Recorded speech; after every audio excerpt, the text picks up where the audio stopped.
வேத பாடசாலை நிகழ்ச்சிக்கு உங்களை அன்புடன் அழைக்கிறோம்.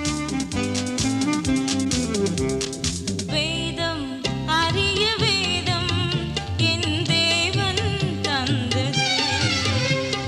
வேதம் அறிய வேதம் என் தேவன் தந்தது. உன்னை மாற்றும் புதிதாக்கும் உயர் நோக்கம் கொண்டது. வேதம் அறிய வேதம் என் தேவன் தந்தது. நேயர்களே, கானானில் வசிக்கும் சகல ஜாதியினரையும் அழித்து போடுங்கள் என்று தேவன் யோசுவாவின் புத்தகத்தில் கூறுகிறார். இதை இன்றைய உலகின் கண்ணோட்டத்தில் எவ்வாறு புரிந்து கொள்கிறோம்? கிறிஸ்துவுக்குள் பிரியமானவர்களே, இப்போது நாம் யோசுவாவின் புத்தகத்தை கற்று வருகிறோம். யோசுவா புத்தகத்தின் கருப்பொருள் சுதந்திரி, அதாவது கானான் தேசத்திற்குள் சென்று அதை சுதந்திரித்துக்கொள் என்பதாகும். நியாயாதிபதிகளின் புத்தகத்திலிருந்து எழக்கூடிய மிக பெரிய பிரச்சனை என்னவென்றால், இஸ்ரவேலர்கள் கானானுக்குள் சென்று அங்குள்ள எல்லா பகுதியையும் பிடிக்கவில்லை என்பதாகும். இஸ்ரவேலர்கள் யாரையெல்லாம் மேற்கொள்ள வேண்டுமென்று கட்டளையிடப்பட்டிருந்ததோ அந்த மக்கள் இஸ்ரவேலர்களை பல முறை மேற்கொள்வதை நியாயாதிபதிகளின் நாட்களில் பார்க்கிறோம். கானான் தேசத்தில் உள்ள எல்லா மக்களையும் இஸ்ரவேலர்கள் மேற்கொள்ள வேண்டும் என்பது யோசுவா புத்தகத்தின் செய்தியாகும். கானான் தேசத்தில் உள்ள எல்லா மக்களையும் இஸ்ரவேலர்கள் மேற்கொள்ளவில்லை என்பதுதான் நியாயாதிபதிகள் புத்தகத்தின் செய்தியாகும். தேவன் இஸ்ரவேலர்களிடம் கானானில் வசிக்கும் சகல ஜாதியினரையும் அழித்து போடுங்கள் என்று கூறுவது சிந்திக்கும் மக்களிடையே கேள்விகளை எழுப்புகிறது. நாமும் ஆவிக்குரியவர்களாக சிந்திக்கிறவர்களாக இருந்தால் பழைய ஏற்பாட்டின் சரித்திர புத்தகங்களை வாசிக்கும்போது நம்முடைய மனதில் இந்த கேள்விகள் எழாமல் இருக்கவே முடியாது. தொடர்ந்து நாம் பழைய ஏற்பாட்டின் சரித்திர புத்தகங்களையும் ராஜாக்களின் புத்தகங்களையும் படிக்கும்போது இந்த கேள்வி மறுபடியும் மறுபடியும் எழும்பும் ஒரு பிரச்சனையாகும். ஆகவே நாம் நியாயாதிபதியின் புத்தகத்தை படிப்பதற்கு முன்பாக முழுவதுமாக அழித்து போடுங்கள் என்று கூறப்பட்ட கட்டளையை குறித்து தெளிவான முடிவிற்கு வருவது நல்லது. இந்நாட்களில் தேவன் அன்பாயிருக்கிறார் என்று நாம் சொல்லுகிறோம். அப்படி இருக்க தேவன் முழுவதுமாக அழிக்கச் சொல்லும் இந்த போர் திட்டத்தை எவ்வாறு கொடுத்திருக்க முடியும் என்ற கேள்வியை கருத்தில் கொள்வோம். நம்முடைய அடிப்படை பிரச்சினை போர் என்பதாகும். யுத்தம் என்பது வேதத்தின் அடிப்படையில் உள்ளதா, இல்லையெனில் யுத்தம் என்பதே தவறா என்ற கேள்விகளை கேட்டு பார்க்க வேண்டும். ஒரு சாரார் யுத்தம் என்பது தவறு என்றும் இந்த உறுதிப்பாட்டில் மிகவும் உறுதியாகவும் உள்ளனர். இவர்கள் தங்கள் நம்பிக்கைக்கு ஆதாரமாக வேத வசனங்களையும் அடிக்கோடிட்டு காட்டுகிறார்கள். அஹிம்சைதான் சரி என்ற கருத்துடையவர்களாக இந்த சாரார் காணப்படுகின்றனர். இவர்கள் போரிலும் வன்முறையிலும் பாதிக்கப்பட்டவனாய் இருந்து கொள்வேனே தவிர என்னால் யாரும் பாதிக்கப்படுவதை விரும்ப மாட்டேன், இல்லையெனில் போருக்கும் வன்முறைக்கும் காரணமாய் இருக்க மாட்டேன் என்று கூறுகிறார்கள். ஆயுதம் ஏந்தி செல்லும் ஒருவன் ஆயுதத்தை உபயோகிக்கும் முன்பாக மற்றொருவனால், அதாவது எதிரியால் தாக்கப்பட்டு இறந்து போனால் அவன் பாதிக்கப்பட்டவன் என்று கூற முடியாது. அவனும் வன்முறைக்கு காரணமாக இருந்தவன் என்றுதான் கூற வேண்டும். ஏனென்றால் அவனும் அந்த யுத்தத்தில் ஈடுபட்டவன். இது இவர்களுடைய கருத்து. சமாதானத்தை விரும்பும் இன்னொரு சாரார் இருக்கிறார்கள். அவர்களுடைய பார்வையில் பாதிக்கப்படுவது வேறு, பாதிப்பிற்கு காரணமாயிருப்பது வேறு. அவர்கள் யுத்தத்திற்கோ வன்முறைக்கோ காரணமாய் இருக்க மாட்டார்கள். இவர்கள் சமாதானத்தை விரும்புவார்கள். அவர்கள் கேட்கும் கேள்வி வேதத்தின்படி எது சரி என்பதாகும். உயிர்கொலை சரி என்ற நிலையை எடுத்துக்கொண்டால் எவ்வாறு கொலை செய்யப்பட வேண்டும் என்பது அவர்களுடைய கேள்வி. ஒருவேளை துப்பாக்கியால் சுட வேண்டுமானால் அவனை வயிற்றில் சுடுவதா, தலையில் சுடுவதா என்ற கேள்விகளை கேட்கின்றனர். இந்த கேள்விகள் நம்முடைய சிந்தனைக்கு தேவையில்லாத கேள்விகளாக தெரிகிறது. கிறிஸ்துவையும் கொலையையும் ஒப்பிட்டு பேசுவது தவறு. ஒருவேளை நாம் அனைவரும் சமாதானத்தை நாடி உயிர்வதைக்கூடாது என்று கூறினால், துன்மார்க்கருடைய வன்முறைக்கு லக்காவோம் என்ற கேள்வியை அவர்களிடம் எழுப்பினால், அவர்கள் மனிதனின் முடிவு தேவனை மகிமைப்படுத்துவதுதான், தன்னை காத்து கொள்வது அல்ல. தன்னை காத்துக்கொள்வது மனித நாகரிகத்தின் முதல் கட்டளை அல்ல என்று கூறுகிறார்கள். அநேக விசுவாசிகள் இது சரிதான் என்று நினைக்கிறார்கள். ஆனால் அது உண்மையல்ல. அவர்கள் கூற்றின்படி தேவனை மகிமைப்படுத்துவதுதான் விசுவாச வாழ்க்கையின் முதல் சட்டமாகும். நமது வாழ்க்கையின் மூலமாகவோ மரணத்தின் மூலமாகவோ தேவனை மகிமைப்படுத்த வேண்டும். நாம் கொல்லப்படக்கூடாது, நாம் காக்கப்பட வேண்டும் என்பது நம்முடைய வாழ்க்கையின் நோக்கம் அல்ல. நம்முடைய வாழ்க்கையின் நோக்கம் தேவனை மகிமைப்படுத்துவது ஆகும். புதிய ஏற்பாட்டில் அப்போஸ்தலர்கள் இரத்த சாட்சிகளாக மரித்தார்களே ஒழிய தங்களை காத்துக்கொள்ள வாள் எடுக்கவில்லை என்று கூறி வாக்குவாதம் செய்கின்றனர். எத்தனைதான் இருந்தாலும் சமாதானத்தை நாடி உயிர்வதைக்கூடாது என்பவர்களின் கருத்து சரி என்று நம்மால் ஏற்றுக்கொள்ள முடியவில்லை. நாம் அமைதியோடும் நல் ஒழுக்கத்தோடும் ஜீவனம் பண்ண வேண்டும் என்று வேதம் கூறுகிறது. அதற்கு தடையானவைகள் தண்டிக்கப்பட வேண்டும் என்றும் வேதத்தில் பார்க்கிறோம். புதிய ஏற்பாட்டு திருச்சபையின் 2 பெரிய தலைவர்களாகிய அப்போஸ்தலனாகிய பேதுருவும் பவுலும் சமாதானத்தை காத்துக்கொள்ளும்படியாக தேவன் இந்த உலகத்தில் அதிகாரிகளை நியமித்திருக்கிறார் என்று கூறுகின்றனர். எவ்வாறு சுவிசேஷத்தை அறிவிக்க ஊழியக்காரரை நியமித்திருக்கிறாரோ அதுபோல சட்டத்தையும் ஒழுங்கையும் பாதுகாக்க அவர் அதற்கான அதிகாரிகளை நியமித்திருக்கிறார். தேவனுடைய கட்டளைகளை, சட்டங்களை பிரசங்கிப்பதற்காக தேவன் ஊழியக்காரரை நியமித்திருக்கிறார். தேவனுடைய ஒழுங்குகளையும் சட்டங்களையும் பாதுகாக்க, நாட்டிலே அமைதியை காக்க தேவன் அதிகாரிகளை நியமித்திருக்கிறார். ரோமர் 13ஆம் அதிகாரத்திலும் 1 பேதுரு 2ஆம் அதிகாரம் 14ஆம் வசனத்திலும் அப்போஸ்தலர்கள் இதை அழகாக எடுத்துக் கூறுகின்றார்கள். அமைதி காக்கும் இந்த அதிகாரிகளுக்கு சட்டத்தையும் ஒழுங்கையும் பாதுகாக்கும் பொறுப்பை தேவன் கொடுத்திருக்கிறார். இப்போது இந்த உலகில் அக்கிரமத்தையும் அநீதியையும் கொடுமையையும் செய்பவர்களுக்கு மேலாக தன்னுடைய கோபத்தை தேவன் வெளிப்படுத்தவே இந்த அதிகாரிகளை நியமித்திருக்கிறார். பழி வாங்குவது எனக்குரியது, நானே பதில் செய்வேன் என்று சேனைகளின் கர்த்தர் கூறுகிறார். உயிர் கொலை கூடாது என்று கூறுபவர்களும் இந்த சத்தியத்தை ஏற்றுக்கொள்கிறார்கள். அப்போஸ்தலர்கள் தேவன் ஒரு நாள் நியாயம் தீர்ப்பார், ஆகவே நாம் நியாயம் தீர்க்க வேண்டியதில்லை என்று விசுவாசித்தனர். உலகத்தின் இறுதியில் ஒரு நியாயத்தீர்ப்பு உண்டு. அந்த நியாயத்தீர்ப்பிலே அனைவருக்கும் நீதி செய்யப்படும். ஆனால் தேவனுடைய கோபம் இப்போதே அதிகாரிகள் மூலமாக வெளிப்படுகிறது என்று கூறுகின்றனர். தேவனுடைய கோபம் அந்த கடைசி நியாயத்தீர்ப்பு வரை காத்திருப்பதில்லை. தேவனுடைய கோபம் இப்போதே அமைதி காக்கும் அதிகாரிகள் மூலமாக வெளிப்படுகிறது. நீ அதிகாரத்திற்கு பயப்படாதிருக்க வேண்டுமானால் சட்டத்திற்கு கீழ்ப்பட்டிரு. நீ சட்டத்திற்கு கீழ்ப்படியாதிருந்தால் பயந்திரு. ஏனென்றால் அவன் பட்டயத்தை விருதாவாய் பிடித்திருக்கவில்லை. தீமை செய்கிறவன் மேல் கோபாக்கினை வரப்பண்ணும்படி அவன் நீதியை செலுத்துகிற தேவ ஊழியக்காரனாய் இருக்கிறானே என்று பவுல் கூறுகிறார். அதிகாரி தீமை செய்பவர்கள் மேல் ஆயுதத்தை பயன்படுத்தி தண்டனையை கொடுக்கும்போது அவன் தேவனுடைய ஊழியக்காரனாக இருக்கிறான் என்பதை மறந்து போகக்கூடாது. இவ்வாறு அமைதி காக்கும் அதிகாரிகளை தேவன் நியமித்திருக்கிறார் என்று நாம் விசுவாசித்தால், அக்கிரமக்காரர் தங்களுடைய மனம் போல உயிர் சேதங்களையும் குழப்பங்களையும் விளைவிக்க அனுமதிக்கப்படக்கூடாது என்றும், அமைதியாக ஜீவனம் பண்ண விரும்பும் மக்களை அவர்கள் ஒடுக்கவும் சிறுமைப்படுத்தவும் அனுமதிக்கப்படக்கூடாது என்பதையும் விசுவாசிக்க வேண்டும். நாம் உலக சரித்திரத்தை திரும்பி பார்ப்போமானால், அநீதி மனம் போல அனுமதிக்கப்பட்டிருந்தால் தேவ பக்தியோடு வாழ அனுமதிக்கப்பட்டிருக்கும் சந்ததிகள் அழிக்கப்பட்டிருக்கும் என்பதை அறிந்து கொள்வோம். அநீதியும் அக்கிரமமும் செய்பவர்கள் மனம் போல செய்யட்டும் என்பது தேவ திட்டத்தில் ஏற்பட்டது அல்ல. ரோமர் 13ஆம் அதிகாரத்திலும் 1 பேதுரு 2ஆம் அதிகாரம் 14ஆம் வசனத்திலும் பவுலும் பேதுருவும் அமைதி காக்கும் அதிகாரிகள் என்று குறிப்பிடுவது இராணுவ சட்ட ஒழுங்குகளைத்தான். இதை நாம் விசுவாசிப்போமானால் போர் என்பது தேவ திட்டத்தில் ஏற்பட்ட ஒன்று என்பதை மறுக்க முடியாது. நீதிக்கும் அநீதிக்கும் போர் நடந்து கொண்டுதான் இருக்கிறது. உயிர் கொலை கூடாது என்ற கருத்திலே ஆழமாக படிப்பிக்கப்பட்ட ஒரு மனிதன் யுத்தத்தின் பின்விளைவுகளாகிய முகாம்களை பார்வையிட நேரிட்டது.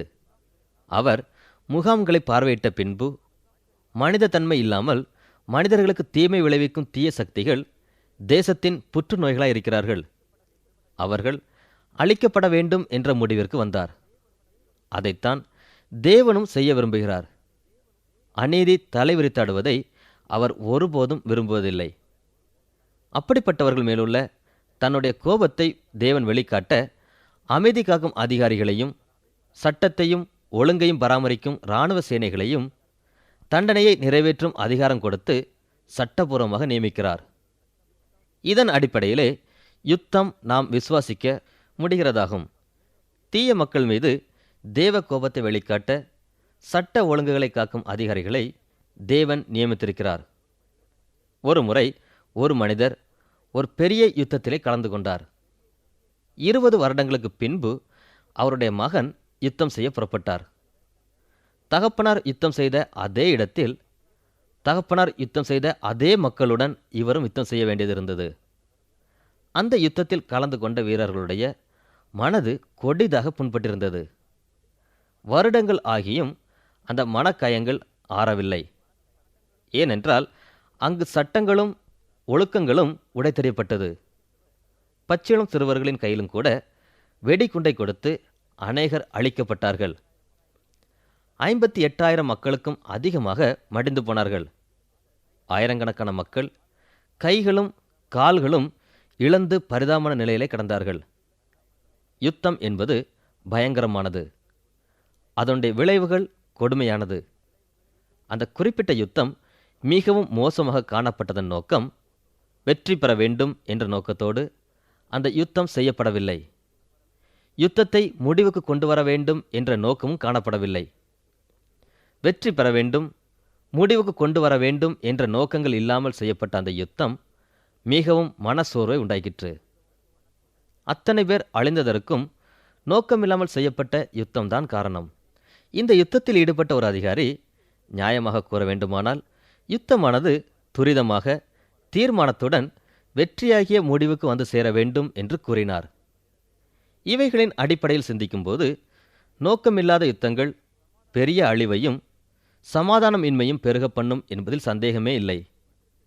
மேலும் அந்த யுத்தத்திற்கு முடிவே இருக்காது. தேசங்களுக்கு இடையே பகை உணர்வை அதிகரிக்க செய்யும். யுத்தம் பயங்கரமானது, கொடுமையானது. ஆகவே நாம் போராடக்கூடிய யுத்தம் முடிவை நோக்கிய வெற்றியை கொடுக்கக்கூடிய யுத்தமாகத்தான் இருக்க வேண்டும். நாம் வாசித்த வேத வசனங்களின் அடிப்படையில் சிந்திக்கும் போது தேவன் யுத்தத்தை வர செய்வாரா என்ற கேள்வி பொருந்தாத ஒன்றாக இருக்கிறது. அப்படியே தேவன் யுத்தத்தை வர செய்கிறார் என்று கூறுவோமாயின் அவர் கட்டளையிடும் யுத்தம் சமாதானத்தை நோக்கிய தீய சக்திகளை முற்றிலுமாக அழித்து போடும் யுத்தமாகத்தான் இருக்க முடியும். இப்போது நாம் யோசுவா புத்தகத்தை கற்று முடித்து நியாயாதிபதிகளின் புத்தகத்திற்குள் கடந்து செல்ல இருக்கிறோம். நியாயாதிபதிகளின் புத்தகம் எபிரேய வரலாற்றில் 400 வருடங்களை உள்ளடக்கியது. ஆதியாகமத்திற்கும் யாத்ராகமத்திற்கும் இடையே 400 ஆண்டுகள் இருந்திருக்கின்றன. பழைய ஏற்பாட்டிற்கும் புதிய ஏற்பாட்டிற்கும் இடையே 400 ஆண்டு இடைவெளி காணப்படுகிறது. நியாயாதிபதிகளின் புத்தகம் 400 ஆண்டுகளை உள்ளடக்கியதாக இருக்கிறது. யோசுவாவின் புத்தகம் மோசே மரணத்திற்கு பின் யோசுவா தலைவராக நியமிக்கப்படுவதிலிருந்து தொடங்குகிறது. நியாயாதிபதிகள் புத்தகத்தின் முதல் வரி யோசுவாவின் மறைவை தெரிவிப்பதோடு அவருடைய மறைவிற்கு பின் சரியான தலைவர்கள் இல்லாததையும் குறிப்பிடுகிறது. யோசுவா தனக்கு பின் தன்னுடைய ஸ்தானத்திலே தலைவராக இருக்க ஒருவரை ஆயத்தப்படுத்துவதில் வெற்றி பெறவில்லை. ஒரு விதத்தில் நியாயாதிபதிகளின் புத்தகம் யோசுவா தனக்கு பின் ஒருவரை ஆயத்தம் பண்ண தவறியதால் உண்டான தலைவர்கள் அற்ற நிலையையே விளக்குகிறது. யோசுவா ஒரு பெரிய தலைவர், தேவனுடைய பணியில் பெரிய காரியங்களை செய்திருக்கிறார். ஆனாலும் அவர் ஒரு தலைவனை தனக்கு பின் ஆயத்தம் பண்ணாமல் போனது அவருடைய குறையாகவே தெரிகிறது. நியாயாதிபதிகளின் புத்தகத்தை முழுவதுமாக படிக்கும்போது எல்லா நியாயாதிபதிகளுமே தங்களுக்கு பின் ஒரு தலைவரை ஆயத்தம் பண்ணுவதில் வெற்றி பெறவில்லை என்று காண்கிறோம். அவர்கள் உயிரோடு இருந்த காலத்தில் நல்ல தலைமை இருந்தது. ஆனால் அவர்கள் மரித்தபோதோ வழி நடத்துவோர் இல்லாத நிலைமை காணப்பட்டது. வேதாகமத்தில் உள்ள பல புத்தகங்களைப் போல் நியாயாதிபதிகளின் புத்தகத்தை எழுதியவரின் பெயரும் தெரியவில்லை. இந்த வரலாறு நம்மை யோசுவாவின் மரண காலத்திலிருந்து சாமுவேலின் காலம் வரை கொண்டு செல்கிறது. அந்நாட்களிலே இஸ்ரவேலில் ராஜா இல்லை. அவன் தன் தன் பார்வைக்கு சரிபோனபடி செய்து வந்தான். இந்த வாக்கியம் நியாயாதிபதியின் புத்தகத்தில் 4 தடவை சொல்லப்பட்டிருப்பதால் இதுவே முக்கிய வாக்கியமாக எடுத்துக்கொள்ளப்பட்டுள்ளது. இஸ்ரவேலில் ராஜா இல்லை என்று சொல்லப்பட்டிருப்பதால் ஒரு அரசனின் ஆளுகையின் கீழ் இருந்த காலத்தில் இந்த புத்தகம் எழுதப்பட்டிருக்கலாம். ஆனாலும் இது தலைவர்களே இல்லாத ஒரு காலத்தை திரும்பி பார்க்கிறது. அநேக ஆராய்ச்சியாளர்கள் சாமுவேல் இந்த புத்தகத்தை அரசாட்சியின் காலத்தில் எழுதியிருக்கலாம் என்று கூறுகிறார்கள். யோசுவாவின் புத்தகத்தில் ஒரு முக்கியமான செய்தியை நாம் படிக்கிறோம். அந்த செய்தியானது பயங்கரமான பின்விளைவுகளை ஏற்படுத்தும் ஆன்மீக புற்றுநோயாகிய அடிப்படை பிரச்சினை. அந்த ஆன்மீக புற்றுநோயை தேவ துரோகம் என்று வேதம் கூறுகிறது. யோசுவா புத்தகத்தின் கடைசி பகுதியில் இஸ்ரவேல் மக்கள் தங்களுடைய விசுவாசத்தை உறுதி செய்து கொண்டதை பார்க்கிறோம். அவர்கள், நாங்கள் கர்த்தரையே சேவிப்போம், தேவனை முன்னிலைப்படுத்தி அவருக்கே கீழ்ப்படிவோம் என்று கூறியது நினைவிருக்கிறதா?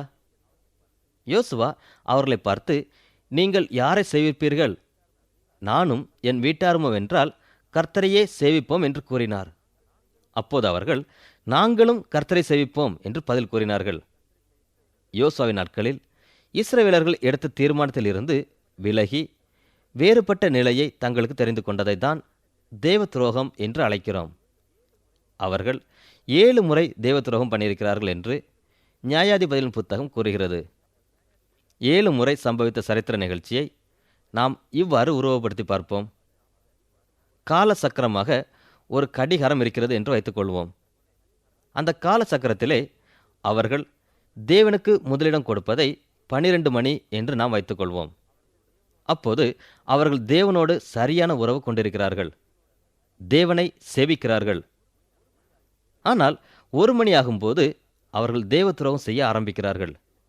அவர்கள் தேவனை விட்டு விலகி போகிறார்கள். அதாவது யோசுவாவின் புத்தகத்தில் கடைசி அதிகாரத்தில் அவர்கள் எடுத்த தீர்மானத்தில் இருந்து விலக ஆரம்பிக்கிறார்கள். 2 மணியாகும்போது அவர்கள் செய்த தவறுகளுக்கான பின்விளைவுகளை அனுபவிக்க ஆரம்பிக்கிறார்கள். தேவ துரோகம் எப்போதுமே பின்விளைவுகளை கொண்டு வருவதாகும்.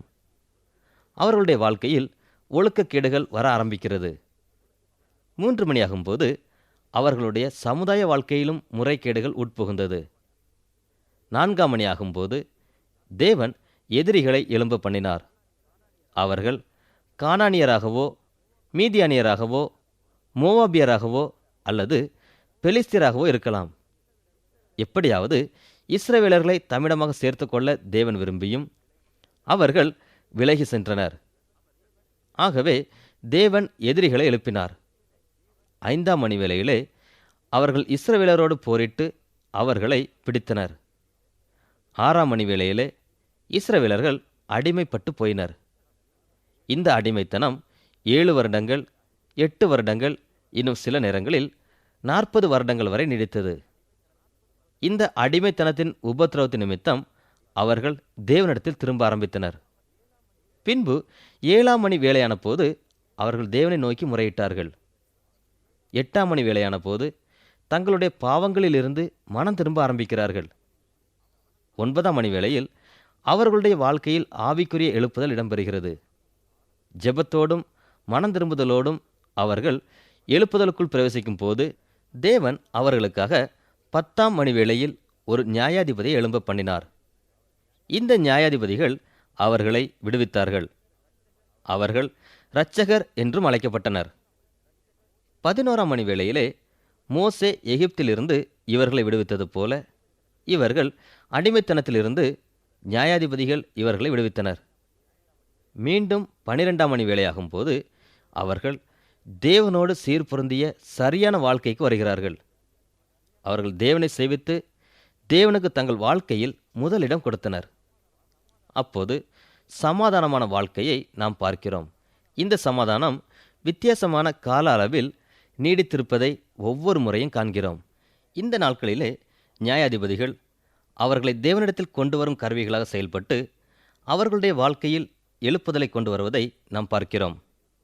சில வேளைகளில் இந்த சமாதானமான நாட்கள் 80 வருடங்கள் நீடித்திருந்தது.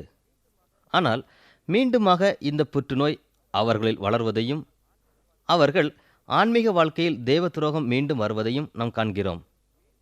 இது மீண்டும் மீண்டுமாக கடிகாரம் சுற்றி வருவது போல சுழன்று கொண்டே வருகிறது.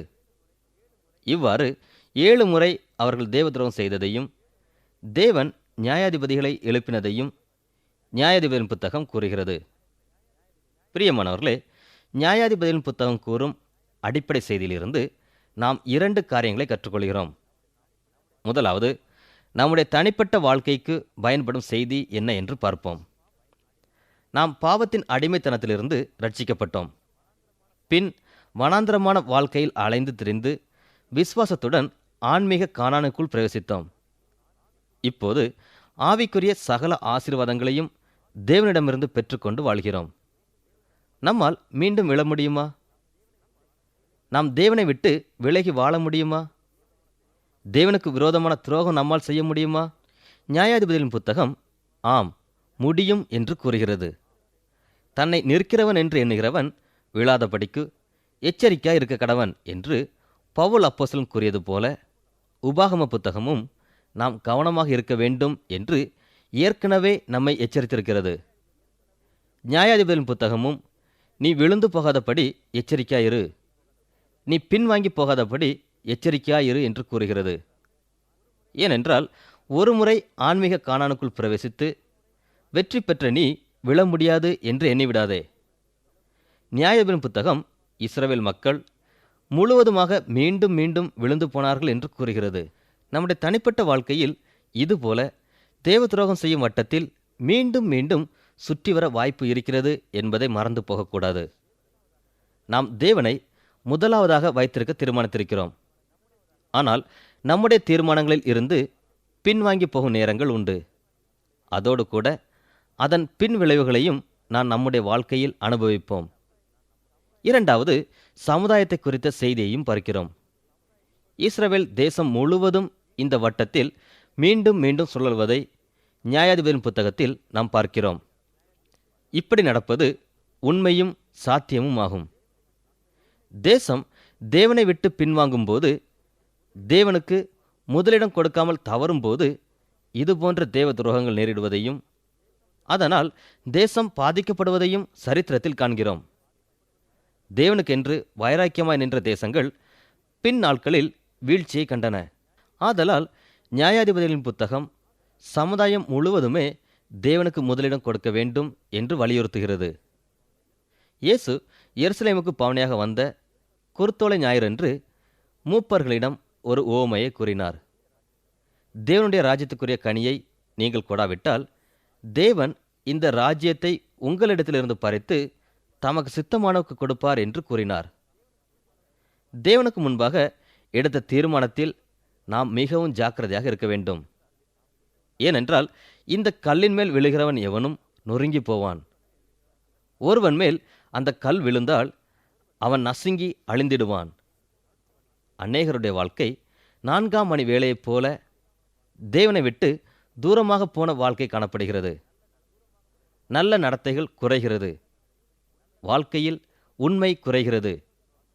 தேவ துரோகம் ஏற்படும் போது தேவன் எதிரிகளிடம் நம்மை விற்று போடுகிறார். இதன் விளைவு வியாதிகள், பிரச்சனைகள், சமாதானமற்ற வாழ்க்கை நம்மை சூழ்ந்து கொள்கிறது. 6ஆம் மணி வேளை வரை நாம் காத்திருக்க வேண்டுமா?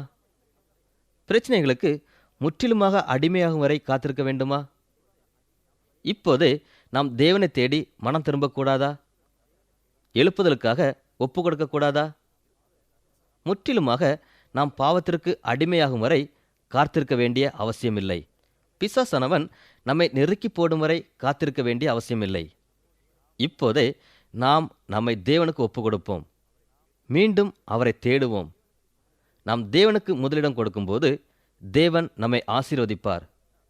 அதற்காகத்தான் இந்த நியாயாதிபதியின் புத்தகத்தை தேவன் நமக்கு தந்திருக்கிறார். நாம் தேவனோடு ஒப்புரவாகும் போது, தேவனுக்கு முதலிடம் நம் வாழ்க்கையில் கொடுக்கும்போது அவர் நம்மை ஆசீர்வதிக்கிறார். நமக்கு சமாதானம் அருளுவார். தேவனோடு ஒப்புரவான, தேவனுக்கு முதலிடம் கொடுக்கும் வாழ்க்கையை தேவன் நமக்கு ஒவ்வொரு நாளும் தந்தருள்வாராக. ஆமேன். திங்கள் முதல் வெள்ளி வரை ஒலிபரப்பாகும் வேத பாடசாலை நிகழ்ச்சியை தவறாது கேட்டு வரும் உங்களுக்கு எங்கள் நன்றி.